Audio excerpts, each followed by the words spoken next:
بسم الله الرحمن الرحيم.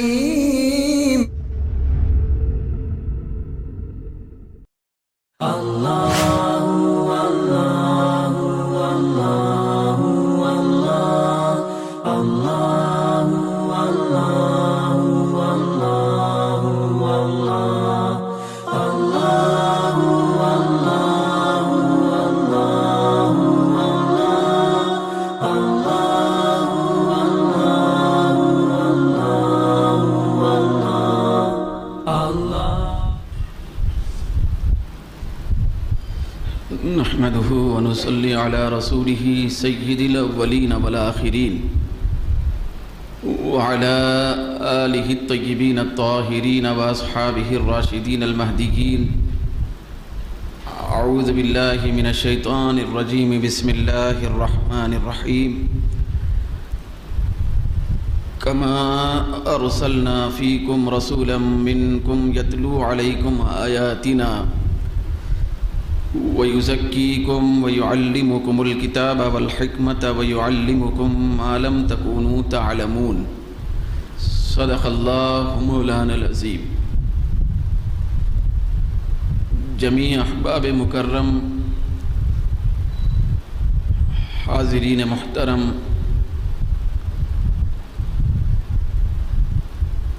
بزرگوں، ساتھیوں، جو آیت مقدسہ کے نورانی کلمات اور الفاظ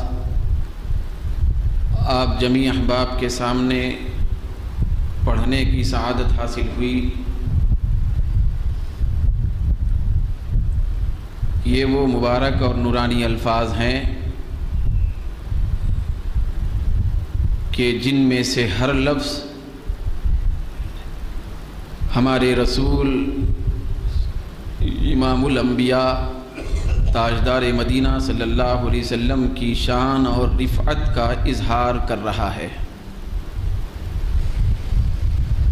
جیسا کہ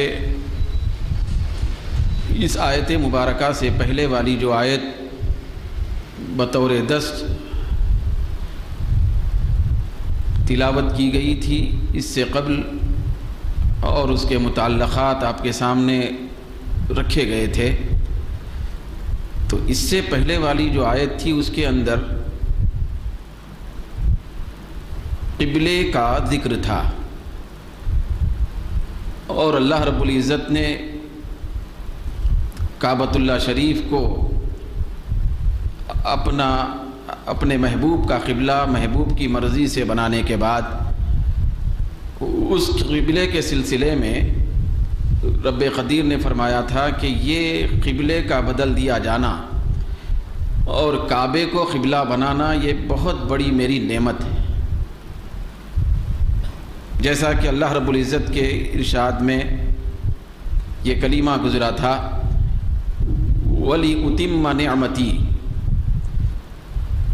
میں نے قبلے کو بیت المقدس سے بدل کر کعبۃ اللہ شریف کو پھر دوبارہ قبلہ بنایا، تو یہ تم لوگوں پر بہت بڑی نعمت ہے. میں نعمت کو مکمل کرنا چاہتا تھا، اس لیے تحویل قبلہ یعنی قبلہ بدل دیے جانے کا میں نے حکم دیا. تو اس کے اندر جو مرضی تھی، جیسا کہ اس سے پہلے سابقہ آیت میں گزرا، قبلہ بدل دیے جانے میں جو مرضی تھی وہ سرکار دو عالم صلی اللہ علیہ وسلم کی مرضی تھی. سرکار چاہتے تھے کہ قبلہ بیت المقدس نہ رہے بلکہ کعبہ رہے، وہ کعبہ جو فرشتوں کا قبلہ رہا، جو نبیوں کا قبلہ رہا، جو اگلوں کا قبلہ رہا، اور وہ مقدس ترین گھر جس کو حضرت آدم علیہ السلام نے بھی بنایا اور حضرت ابراہیم علیہ السلام جو حضور کے جد امجد ہیں انہوں نے بھی تعمیر کیا تھا. تو اس قبلے کی طرف رخ کرنے کا ارادہ اور اس کی مرضی سرکار دو عالم کے قلب اطہر میں آئی، تو اللہ رب العزت نے سرکار کی مرضی کے مطابق یعنی اپنے محبوب کی مرضی کے مطابق بیت المقدس کو قبلہ بنانے کے بعد اس کو مسترد کرتے ہوئے کعبے کو دوبارہ قبلہ بنایا. تو اللہ رب العزت نے اس سلسلے میں فرمایا کہ میں اپنی نعمت کو مکمل کرنا چاہتا تھا۔ تو کیا بات معلوم ہوئی؟ بات یہ معلوم ہوئی کہ قبلہ جو کعبے کو بنایا گیا، سب کا قبلہ اہل اسلام کا، تو وہ بہت بڑی اللہ تبارک و تعالیٰ کی نعمت ہے۔ بہت ساری نعمتیں اللہ رب العزت نے بندوں کو عطا فرمائی، بہت ساری نعمتیں ہیں جن کا شمار نہیں کیا جا سکتا۔ تو ان ساری نعمتوں میں، ساری بڑی نعمتوں میں ایک بہت بڑی نعمت کعبے کو قبلہ بنانا بھی ہے، اور یہ بہت بڑی نعمت کعبے کو قبلہ بنانا ہے تو اس کا ذکر اللہ رب العزت خود قرآن مجید میں بیان فرمایا کہ ولی اتم نعمتی۔ کعبے کو قبلہ بنانے کے ذکر کے ضمن میں پروردگار عالم نے فرمایا کہ میں یہ اس لیے کیا تاکہ میری نعمت کو تم پر مکمل کر دوں، تکمیل نعمت۔ تو یہ بات تو طے ہو گئی کہ کعبہ قبلہ بنایا جانا یہ بہت بڑی نعمت ہے، مگر لطف کی بات یہ ہے کہ اس نعمت کعبہ کا ذکر کرنے کے بعد، پھر نعمت قبلہ کا تذکرہ کرنے کے بعد رب ذوالجلال آگے فرماتا ہے، جو آج آپ کے سامنے تلاوت کی گئی ہے آیت، تو اس میں اللہ رب العزت فرماتا ہے کہ کما ارسلنا فیکم رسولا منکم، ہم نے کعبے کو قبلہ ایسے ہی بنایا بطور نعمت۔ کعبہ، ہماری کعبے کو قبلہ بنایا جانا یہ ہماری ایسی ہی نعمت ہے ہماری طرف سے، جیسے کہ ہم نے تم میں سے ایک رسول کو بھیج کر بہت بڑی نعمت تم کو عطا فرمائی۔ کعبہ ایسی ہی نعمت ہے جیسے کہ تم میں رسول کا بھیجا جانا ہے۔ پہلے ہم نے رسول کو بھیج کر بہت بڑی اونچے درجے کی نعمت تم کو عطا کی، پھر اس کے بعد اس بڑے رسول کے دل کے اندر یہ خواہش اور تمنا پیدا ہو گئی کہ بیت المقدس قبلہ نہ رہے بلکہ کعبہ بنے، بیت اللہ قبلہ بنے۔ تو ہم اس بڑے رسول کی مرضی کے مطابق، پھر اس بڑے رسول کی تمنا اور آرزو کے مطابق قبلے کعبے کو بھی قبلہ بنا کر تم پر اور ایک بڑی نعمت کا اظہار کیا۔ تو سب سے بڑی نعمت پہلے جو ہم نے کی تھی، کما ارسلنا فیکم، جیسا کہ ہم نے تم میں بھیجا رسولا منکم، تم میں سے ایک رسول، تو ایسے ہی کعبے کو قبلہ بنانے کی نعمت بھی تم کو عطا کی ہے۔ تو اللہ تبارک و تعالی کعبے کو قبلہ بنانے کی نعمت کا ذکر جو فرما رہا ہے، تو سادے انداز میں ذکر نہیں فرما رہا ہے کہ ہم نے بس کعبے کو نعمت بنا کر تم کو دے دی، قبلہ بنا دیا، بلکہ اللہ تبارک و تعالی تشبیہ دے کے فرماتا ہے۔ کیا دے کے؟ مشابہت بتا کے، تشبیہ دے کے فرماتا ہے کعبے کی نعمت تم کو جو بطور قبلہ ہم نے دی ہے، یہ ایسی نعمت ہے جیسے کہ ہم نے تم میں ایک رسول بھیج کر نعمت دی تھی، تم میں ہمارا رسول اور محبوب بھیج کر نعمت دی۔ مگر ان دونوں کے اندر فرق ہوتا ہے۔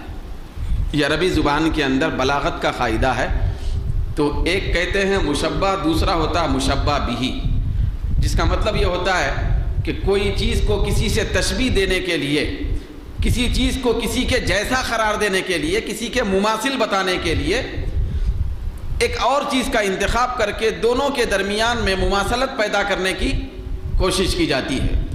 تو اس میں سے جس کے جیسا قرار دیا جا رہا ہے، جس کے مماثل قرار دیا جا رہا ہے، تو اس کی عظمت کم ہوتی ہے، اور جس کے جیسا قرار دیا جا رہا ہے اس کی عظمت زیادہ ہوتی ہے۔ ایک مشبہ ہوتا ہے، ایک مشبہ بھی۔ مثال کے طور پر بھئی اگر کوئی شخص یہ کہا اپنے بہت زیادہ خوبصورت بچے کو دیکھ کر کہ میرا بیٹا چاند کی طرح ہے، مشابہت ہو رہی کہ بیٹے کو چاند کے برابر، چاند کے مماثل، چاند کے جیسا قرار دے رہے ہیں۔ تو ایک بات بتائیے، بیٹا ہو بہو چاند کے جیسا ہے؟ چاند کی چاندنی کدھر؟ کہ اس بدر کامل سے لوگ پہلے زمانے سے تشبیہ دیتے آ رہے ہیں، بڑے بڑے حسینوں کی تشبیہ دی گئی، تو ان کا بیٹا چاند کے برابر تو نہیں ہو سکتا۔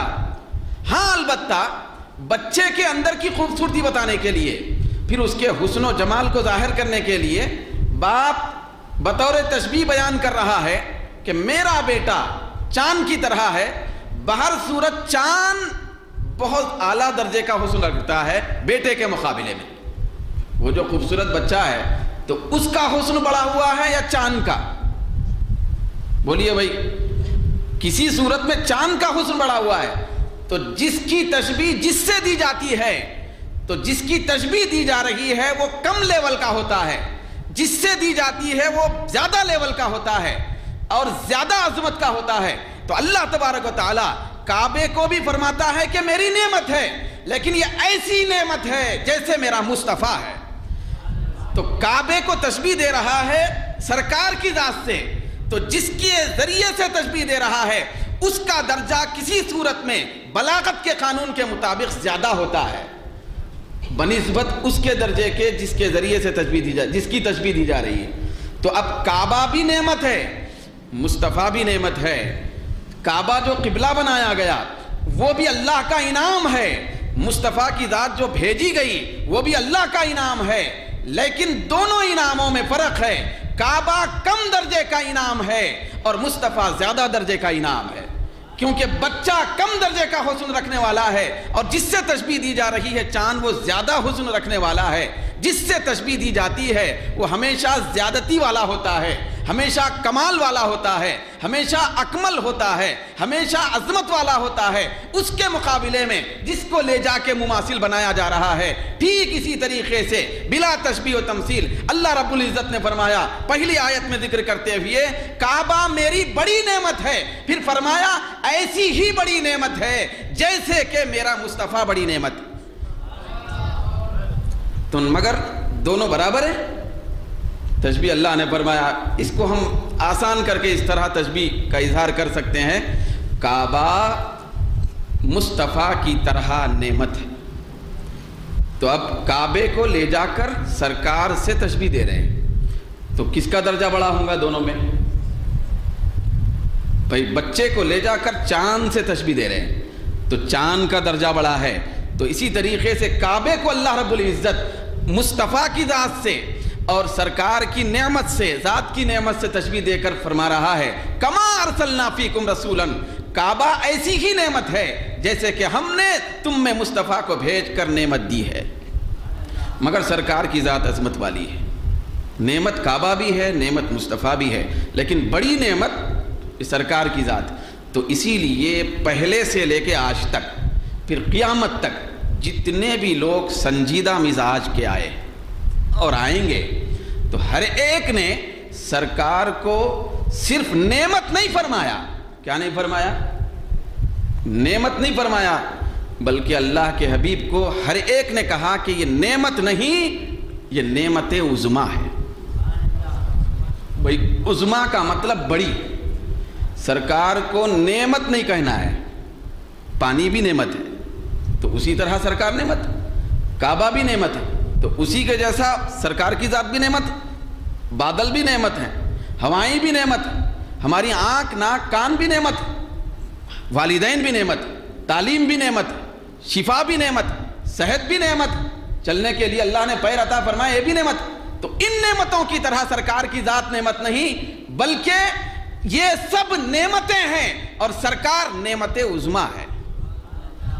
وہ بڑی نعمت، وہ کیا ہے؟ بڑی نعمت۔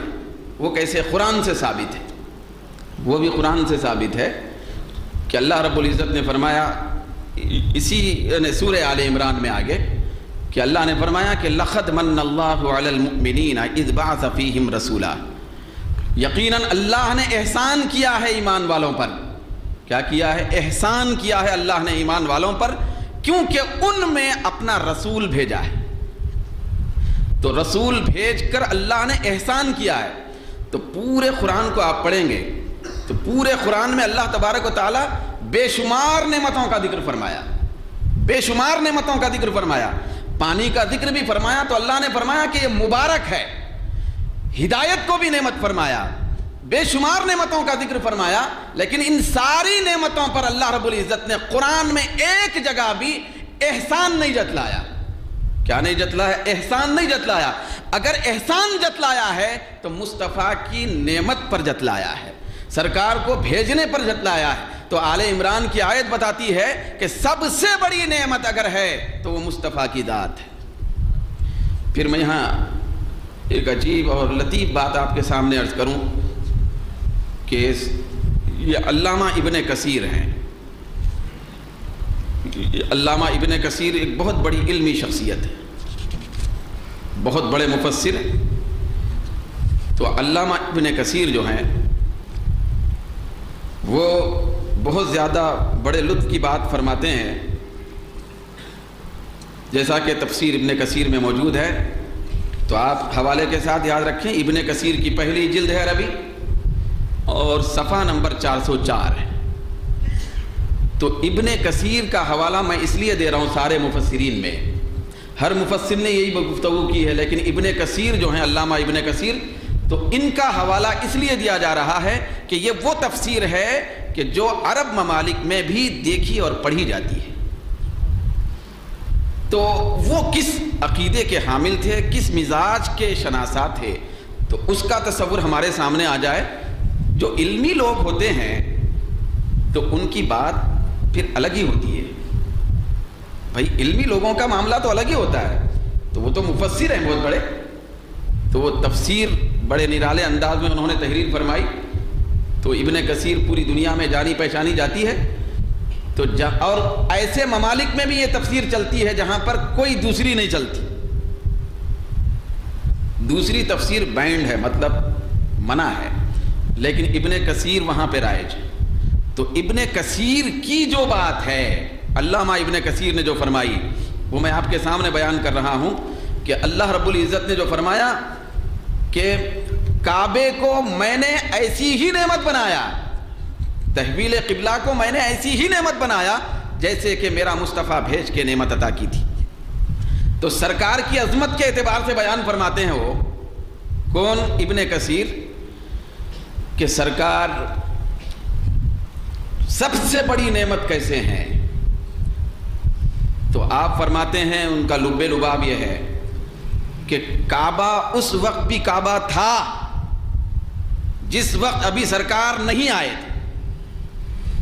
حضرت عیسیٰ علیہ السلام کے بعد سرکار تک تقریباً 600 سال کا فرق، 500-600 سال کا فرق تھا.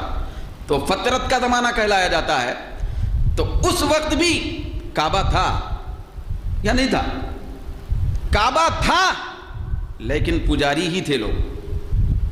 کعبہ تھا، کعبے میں حاضر ہوتے تھے، لیکن 360 باطل خداؤں کو بٹھا کے رکھے تھے.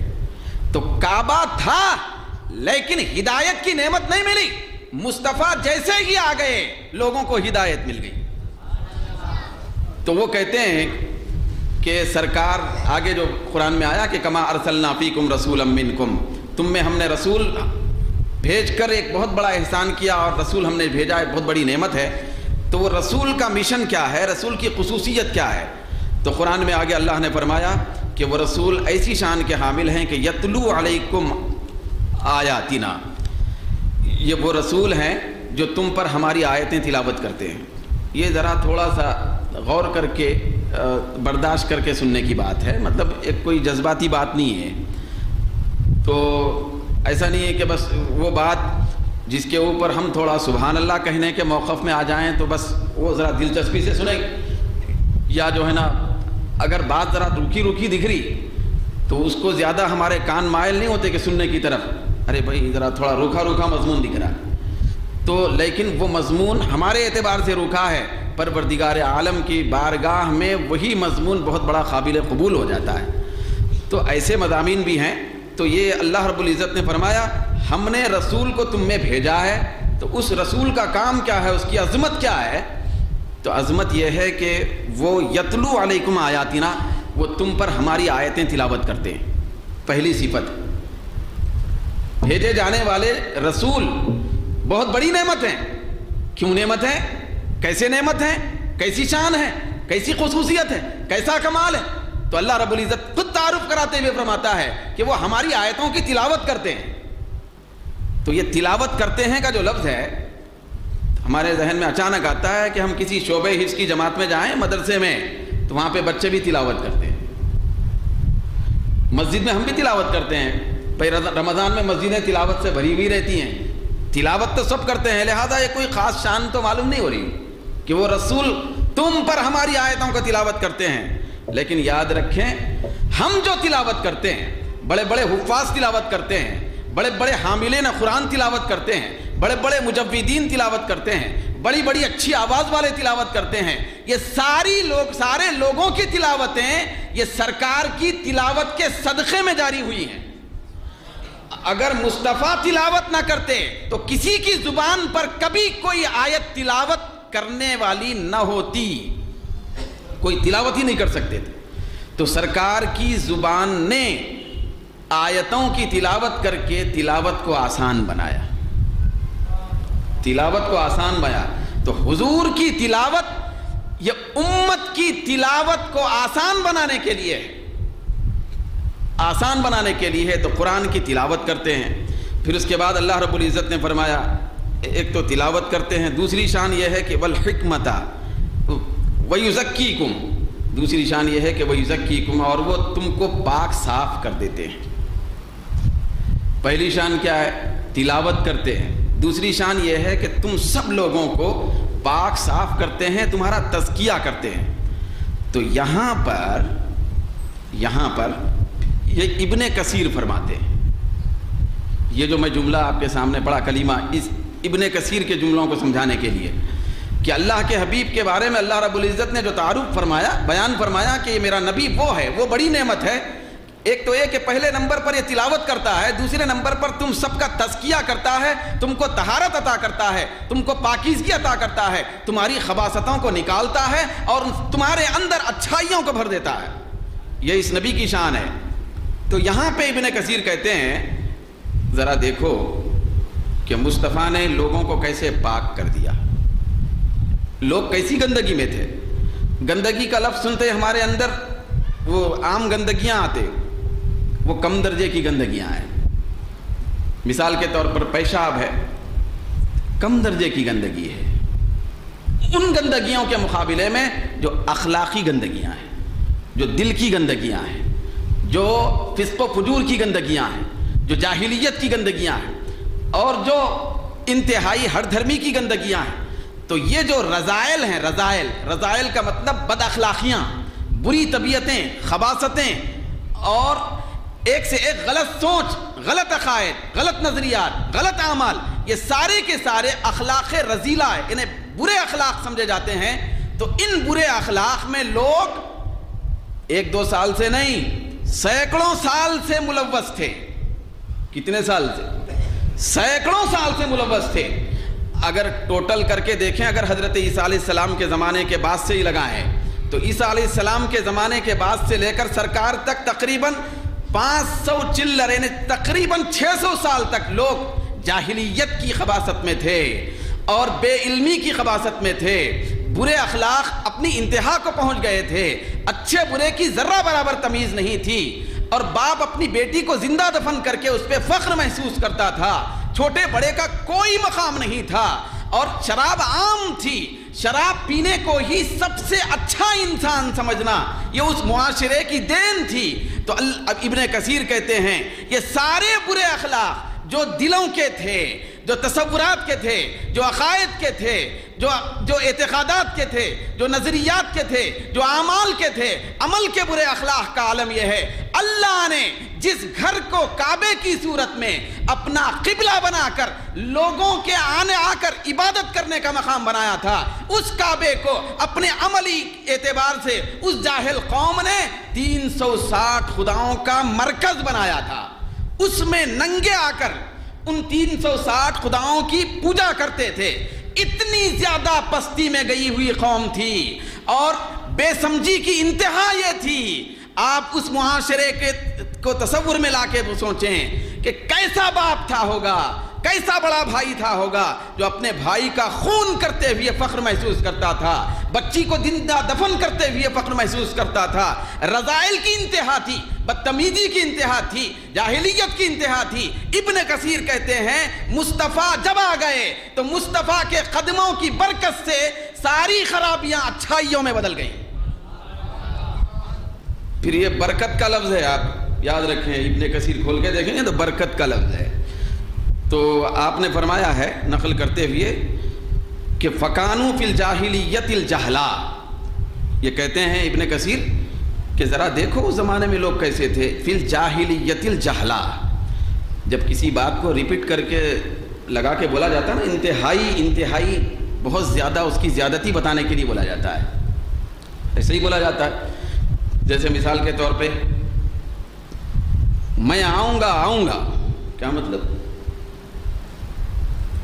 تو یہ ایک تاکید کے لیے بولا جاتا ہے، بہت زیادہ اہمیت بتانے کے لیے بولا جاتا ہے۔ تو تھا تو بہت اہمیت دینے کے لیے بتا جاتا ہے۔ تو یہاں پہ ابن کثیر نقل کرتے ہوئے فی الجاہلیت کا لفظ استعمال نہیں کیے، وہ کہتے ہیں کہ دور اتنا بدتمیز اور خراب تھا، جاہلیت کے اتنے زیادہ خطرناک مذلت کے گڑے میں گرا ہوا تھا کہ وہ کہتے ہیں وَكَانُوا فِي الْجَاهِلِيَّةِ الْجَهْلَا، وہ حد سے زیادہ جاہلیت میں تھے، جاہلیت کی انتہا میں تھے، بے ادبی کی انتہا میں تھے، ہر دھرمی کی انتہا میں تھے، گمراہی کی انتہا میں تھے، ضلالت کی انتہا میں تھے۔ پھر انتہا میں ایسے تھے کہ یُصَفِّحُونَ بِالْقَوْلِ الْفَرِی، گھڑی ہوئی باتوں کے ذریعے سے لوگوں کو بیوقوف بناتے تھے، گھڑی ہوئی باتوں کے ذریعے سے لوگوں کو بیوقوف کہتے تھے۔ وہ خود بیوقوف تھے لیکن سمجھتے تھے کہ تم بیوقوف ہو۔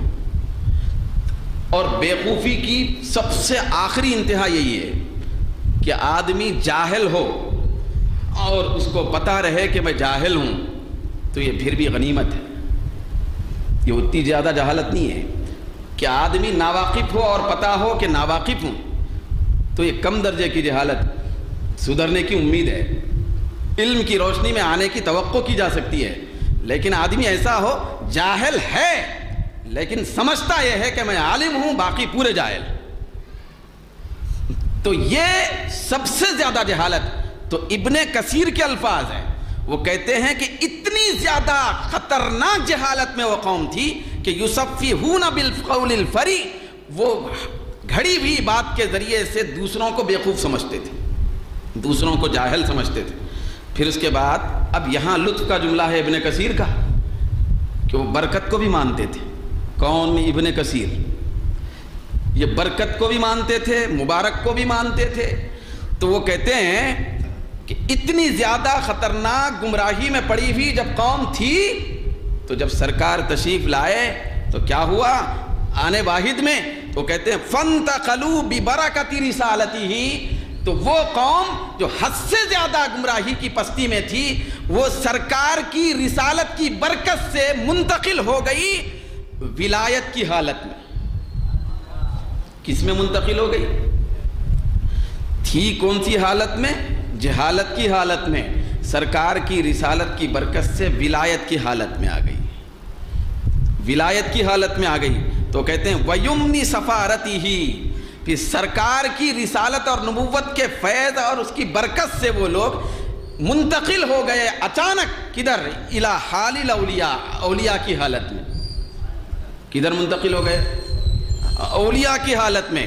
پھر آپ فرماتے ہیں وَسَجَايَا الْعُلَمَاء، اور علماء کی اچھی طبیعتوں میں منتقل ہو گئے، جاننے والے بن گئے، جو ان پڑھ تھے وہ جاننے والے بن گئے، صرف جاننے والے نہیں بنے، دوسروں کو پڑھانے والے بن گئے۔ پھر ایسے بن گئے کہ آقائے دو جہاں نے اسی قوم کے لیے فرمایا کہ میرے یہ صحابہ یہ ستاروں کے مانند ہیں، جو ان کے پیچھے چلے گا ہدایت پا جائے گا۔ تو کس معاشرے سے اٹھے تھے صحابہ؟ کون سے معاشرے میں تھے صحابہ؟ معاذ اللہ کوئی آسمان سے آئی ہوئی مخلوق نہیں تھی، یہ جاہلیت کے حد سے زیادہ خطرناک ماحول میں پروان چڑھی ہوئی شخصیتیں تھیں۔ جب سرکار آئے تو ابن کثیر کہتے ہیں یہ صرف حضور کی نبوت کا فیضان اور برکت ہے کہ صحابہ جاہلیت سے نکل کر علمیت میں آ گئے، پھر ولایت میں آ گئے، پھر ایسی ولایت کہ جس ولایت پر غوث اعظم بھی رشک کرے. کون سی ولایت؟ صحابہ سے بڑے کوئی ولی ہے؟ صحابہ سے بڑھ کے کوئی ولی نہیں ہے امت میں. تو غوث اعظم بھی رشک کریں ویسی ولایت ہے. کوئی غوث و قطب اس ولایت کے درجے کو نہیں پہنچ سکتے. تو اچانک اتنی زیادہ تبدیلی کیسے آ گئی؟ تو آپ فرماتے ہیں کہ یہ صرف مصطفیٰ کی رسالت اور نبوت کی برکت سے آ گئی، سرکار کی برکت سے آ گئی. تو اولیاء کی حالت میں آ گئے، جہلاء کی حالت سے نکل کر اولیاء کی حالت میں آ گئے. پھر جہلاء کے ماحول سے نکل کر علماء کی اخلاق اور طبیعتوں میں آ گئے. پھر اس کے بعد بتا رہے ہیں ابن کثیر، سرکار کی رسالت کا اتنا زیادہ اچانک فیض عام ہو گیا، برکت اتنی پھیل گئی رسالت و نبوت کی، فصاروا اعمق الناس علما، وہ لوگ جو سب سے بڑے جاہل تھے وہ سارے لوگوں میں سب سے زیادہ گہرا علم رکھنے والے بن گئے. صحابہ سے بڑھ کے کوئی عالم ہے بڑا؟ نہیں ہے. وَأَبَرَّهُمْ قُلُوبًا، اور سارے لوگوں میں سب سے زیادہ پاکیزہ دل والے بن گئے. پھر اس کے بعد فرماتے ہیں وَأَقَلَّهُمْ تَكَلُّفًا، اور سارے لوگوں میں قیامت تک آنے والے سارے لوگوں میں سب سے زیادہ سیدھی طبیعت والے بن گئے، سب سے زیادہ بے تکلف بن گئے، بے تکلف ہو گئے. بے تکلف کا مطلب جیسے ہمارے اندر ناز و نخرے رہتے، ہم لوگوں کے اندر کیا ہے؟ نخرے رہتے کہ ہم کسی کے سامنے کچھ اپنے آپ کو اچھا بتانے کے لیے یا کسی کے سامنے اپنے اعتبار سے کوئی شخصیت کو منوانے کے لیے کچھ ایسے ناز و نخرے کرتے ہوئے نظر آتے ہیں کہ لوگ ہم کو دیکھ کر متاثر ہو جائیں. حالانکہ ہمارے اندر طبیعت ویسی نہیں ہے. صحابہ ایسے شان والے نہیں تھے. اتنی زیادہ پلٹی کھا گئی وہ ماحول ایسا پلٹی کھا گیا، صحابہ کے اندر اب تصنع بناوٹ کی کوئی گنجائش نہیں. وہ سب سے زیادہ روئے زمین پر بے تکلف، ناز و نخروں سے بہت زیادہ کوسوں دور، جو بھی ہے حقیقت میں اللہ اس کے رسول کی اطاعت میں ہو بہو یقین کے ساتھ بغیر بناٹ اور تکلف کے عمل کرنے والے بن گئے. کوئی تصنع نہیں تھا صحابہ میں، دکھاوے کے لیے کوئی ایسی چیز نہیں تھی، نہیں پائی جاتی تھی، کیونکہ وہ بھی خراب عادت. تو ساری خراب عادتوں سے نکال لے سرکار، پھر ان کو اچھی عادتیں عطا کیے. پھر ابن کثیر کہتے ہیں کہ اتنا ہی نہیں، پھر صحابہ کے اندر اب دیکھیے علم بھی آ گیا صحابہ میں سب سے زیادہ سرکار کی برکت سے. دوسرے نمبر پر دل بھی پاکیزہ ہو گئے نا، یہ بھی بہت بڑی نعمت ہے، وہ بھی حاصل ہو گئی. سب سے زیادہ بے تکلف ہو گئے، ناز و نخروں سے دور ہو گئے، یہ بھی بڑی نعمت ہو گئی. پھر اس کے بعد زبان کا معاملہ ہے. بھئی زبان سے کتنا آدمی جو ہے نا دوزخ کے گڑھے میں جا کے گر جاتا ہے.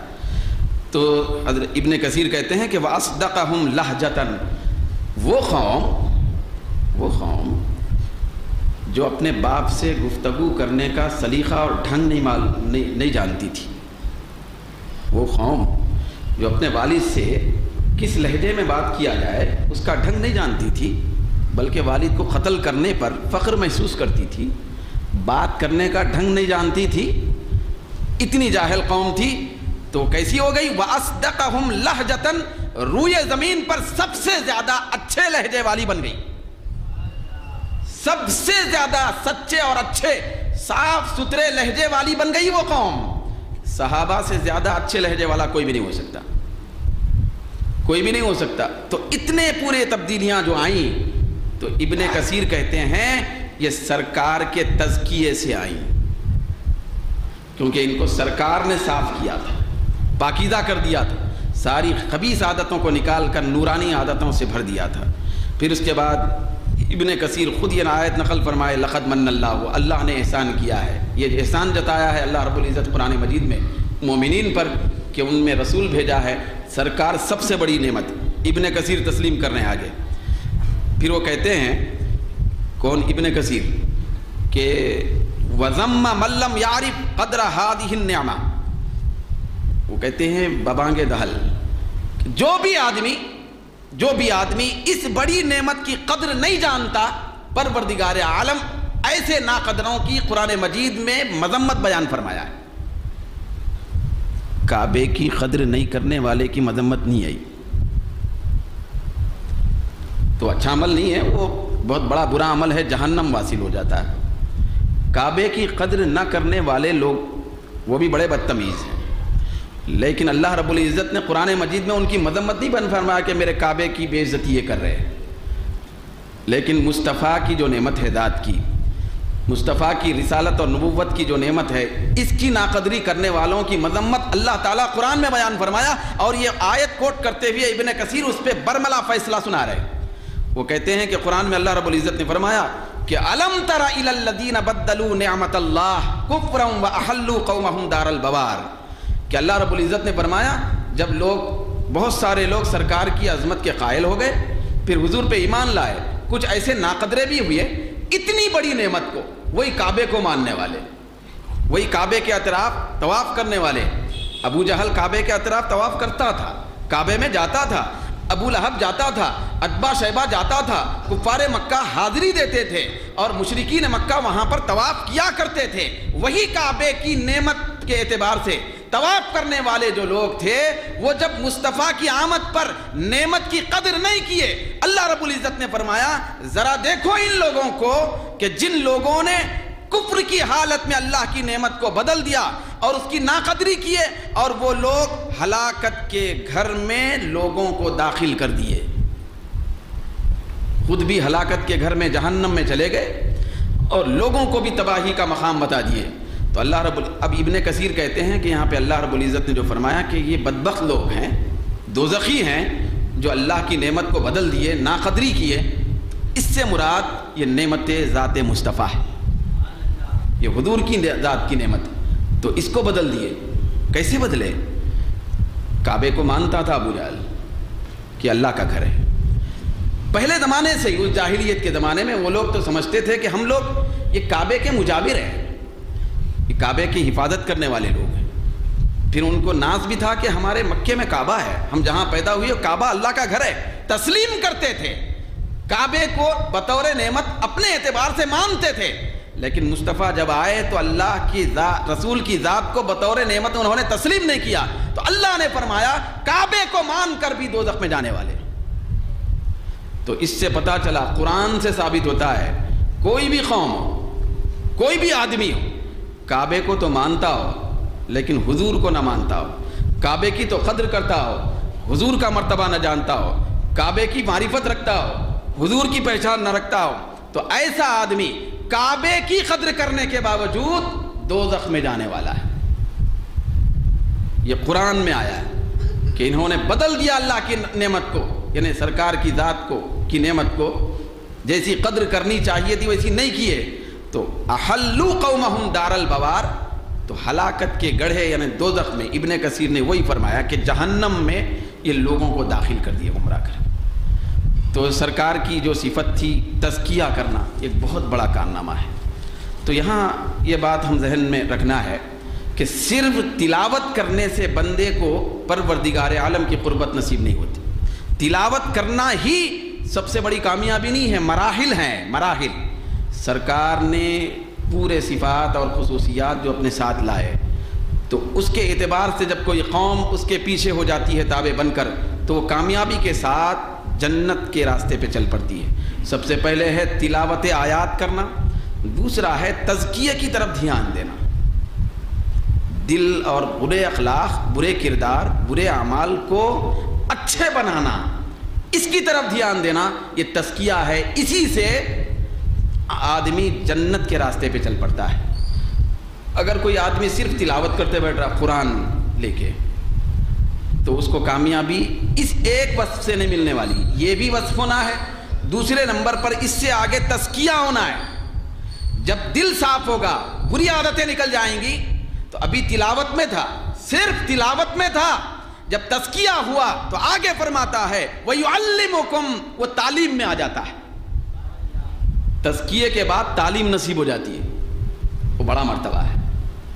تعلیم کا مطلب گہرائیوں کو جاننا اور لوگوں کو معلوم کرانا، رازوں کو جاننا، کوئی اندر کی چھپی ہوئی باتوں کو جاننا، مرضی الہی کو جاننا، تو یہ سب تعلیم میں، کتاب میں آتا ہے اور حکمت میں آتا ہے۔ حکمت اور کتاب کی تعلیم یہ تزکیے سے نصیب ہوتی ہے۔ یہاں رک کے عرض کروں، جو لوگ صرف تلاوت کی تعلیم دیتے ہیں تو ان کو قاری کہا جاتا ہے۔ کیا کہا جاتا ہے؟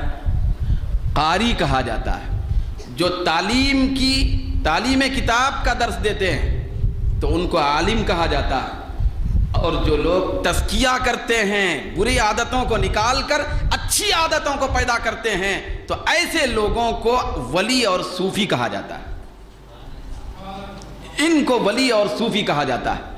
تو اولیاء اکرام یہ تزکیے کی تعلیم دینے والے بن گئے، قاری لوگ آیات کو سکھانے والے بن گئے، اور علماء یہ کتاب کی تعلیم دینے والے بن گئے، مجتہدین اور اعلیٰ شان کے لوگ حکمت کی تعلیم دینے والے بن گئے۔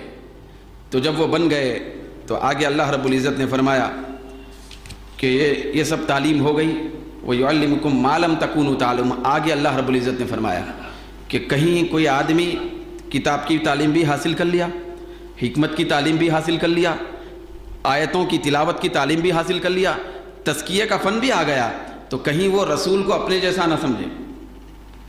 کیا نہ سمجھے؟ یہ جو شانیں سرکار کی جو بیان کی جا رہی ہیں، یہ سب جانکاری کی شانیں ہیں، ناواقفیت کی شانیں ہیں۔ سرکار کی ناواقفیت معلوم ہو رہی، جانکاری معلوم ہو رہی۔ جو نبی آیات کی تلاوت کر کے ڈھنگ سکھا رہا ہو، معاذ اللہ وہ ناواقف ہے؟ بولیے ناواقف ہے؟ نہیں۔ اور جو نبی دلوں کی کیفیات کو بدل رہا ہو، فطرت بدلنا آسان کام ہے، طبیعت بدلنا آسان کام ہے۔ وہ جو مثل مشہور ہے، پہاڑ اپنی جگہ سے ہٹ سکتا ہے لیکن فطرت نہیں بدلتی، لیکن مصطفیٰ نے بدل کے دکھا دیا، تو اس کا نام تزکیہ ہے۔ تو یہ ایک ناواقف شخص کا کام ہو سکتا ہے یا جانکاری رکھنے والے کا؟ بولیے۔ پھر اس کے بعد اللہ نے فرمایا وَيُعَلِّمُكُمُ الْكِتَابَ، کتاب کی تعلیم دیتے ہیں یہ نبی۔ پھر اللہ نے فرمایا صرف تعلیم نہیں دیتے، وَالْحِکْمَةَ، کتاب کے اندر کے پورے راز بتاتے ہیں، پورے راز بتاتے ہیں۔ تو یہ سب سرکار کے علم کو بتانے والی چیزیں ہیں، ناواقفیت کو نہیں۔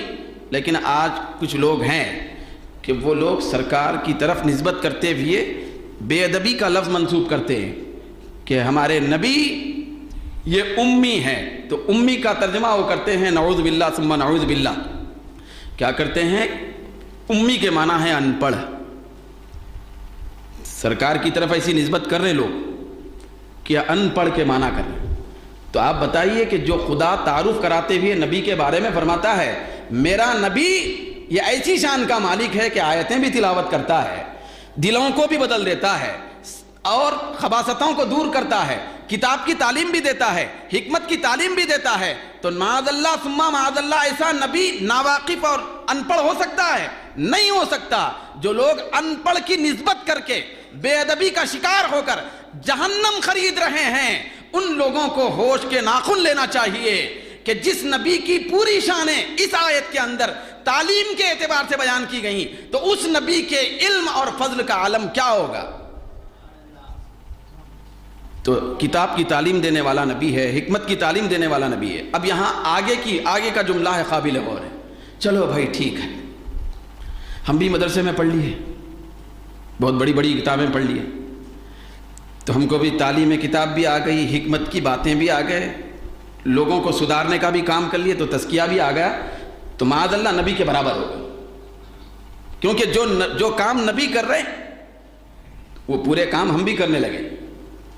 تو اللہ رب العزت نے ایسی خبیث نیتوں اور ایسی خبیث سوچوں کا رد کرتے ہوئے آگے فرمایا خبردار، کتاب کی تعلیم آنے کے بعد، کچھ حکمت جاننے کے بعد، تزکیے کی صفت پیدا ہونے کے بعد، آیتوں کو اچھی تجویز سے قرات کے ساتھ حسن آواز کے ساتھ تلاوت کرنے کے بعد ہرگز نبی کے برابر مت سمجھنا، کیونکہ میرا نبی ایک اور شان کا مالک ہے جو تمہارے پاس نہیں ہے۔ وہ یہ ہے وَيُعَلِّمُكُم مَّا لَمْ تَكُونُوا تَعْلَمُونَ، اور وہ نبی ایسی تعلیم بھی دیتا ہے جس کو تم نہیں جانتے۔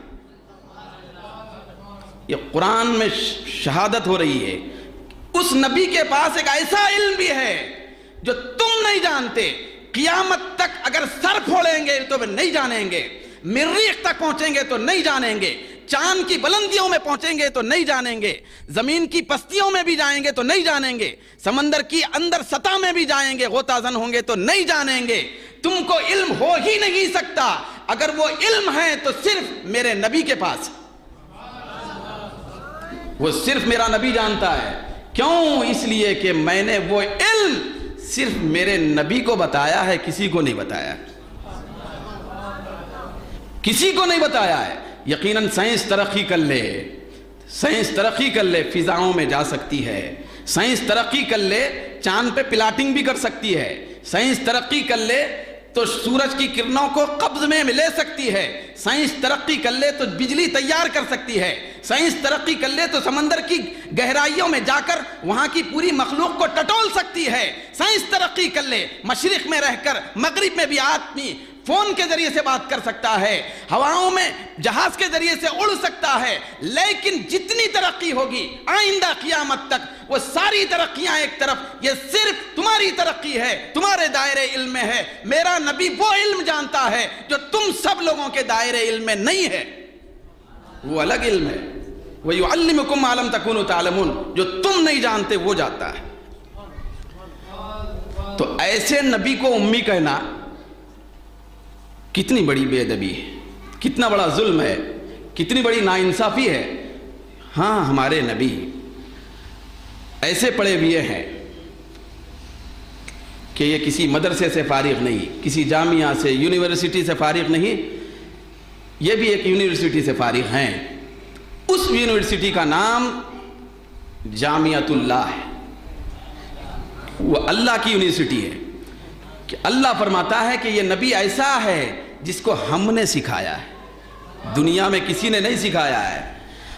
دنیا میں جتنے بڑے بڑے نامور علماء پیدا ہوں گے تو ان کو تعلیم دنیا والوں سے ملتی ہے، مصطفیٰ کو تعلیم خالق کائنات سے ملی ہے۔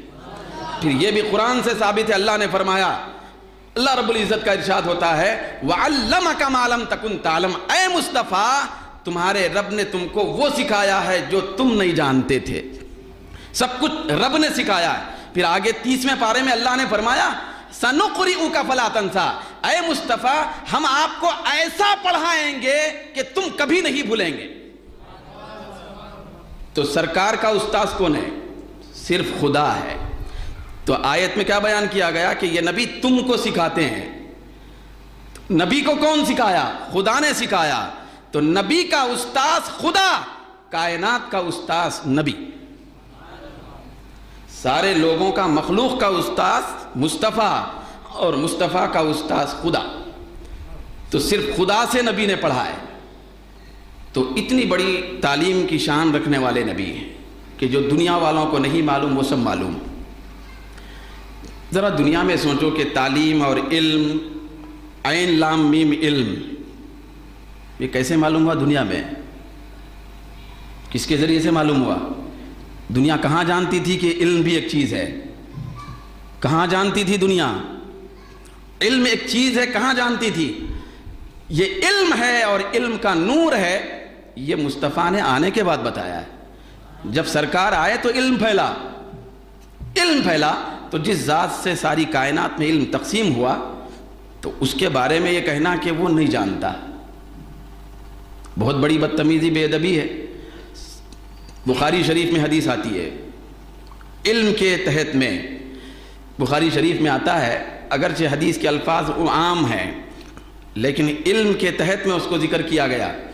بخاری میں امام بخاری نقل فرماتے ہیں کہ سرکار نے فرمایا صحابہ کے سامنے کہ انما انا قاسم واللہ یؤتی، بھائی اس میں کوئی شک نہیں ہے کہ میں تقسیم کرنے والا ہوں، اللہ مجھے دینے والا ہے، پروردگار عالم مجھے دیتا ہے اور میں دنیا میں تقسیم کرتا ہوں۔